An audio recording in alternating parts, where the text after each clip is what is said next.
বৈষম্য বিরোধী ছাত্র আন্দোলনের অন্যতম দুই সমন্বয়ক হাসনাত আব্দুল্লাহ এবং সার্জিস আলমকে ট্রাক চাপা দিয়ে হত্যার চেষ্টা করা হয়েছে। বুধবার চট্টগ্রাম এবং কক্সবাজার মহাসড়কে সন্ধ্যা 7:30টার দিকে এই হত্যা চেষ্টা করা হয়। আন্দোলনের কেন্দ্রীয় সমন্বয়ক মোহাম্মদ তরিকুল ইসলাম কালবেলাকে এ তথ্য নিশ্চিত করেছেন। তিনি জানান, শহীদ অ্যাডভোকেট সাইফুল ইসলাম আলিফ ভাইয়ের কবর জিয়ারত করে ঢাকায় ফিরছিলেন বৈষম্য বিরোধী ছাত্র আন্দোলনের সমন্বয়ক আহ্বায়ক হাসনাত আব্দুল্লাহ ও সার্জিস আলম।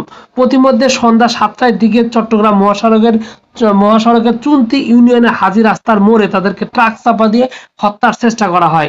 লোহাগড়া থানার দায়িত্বরত সহকারী উপপরিদর্শক এএসআই মোহাম্মদ আলিম বিষয়টি নিশ্চিত করেছেন। তিনি বলেছেন, ঘটনার সঙ্গে জড়িত ট্রাককে জব্দ করা হয়েছে এবং বিষয়টি নিয়ে একটি আইনগত প্রক্রিয়া চলছে।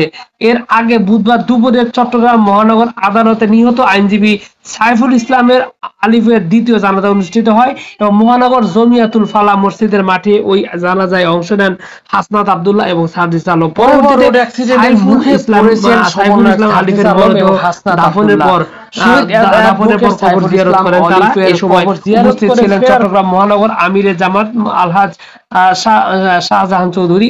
নিহত আইনজীবী সাইফুল ইসলাম আলিফ সরকারি কৌশলী এপিপি ছিলেন এবং লোহাখাড়ার চুন্তি এলাকায় জামাল উদ্দিনের ছেলে। 2018 সালে জেলা আইনজীবী সমিতির সদস্য হন সাইফুল।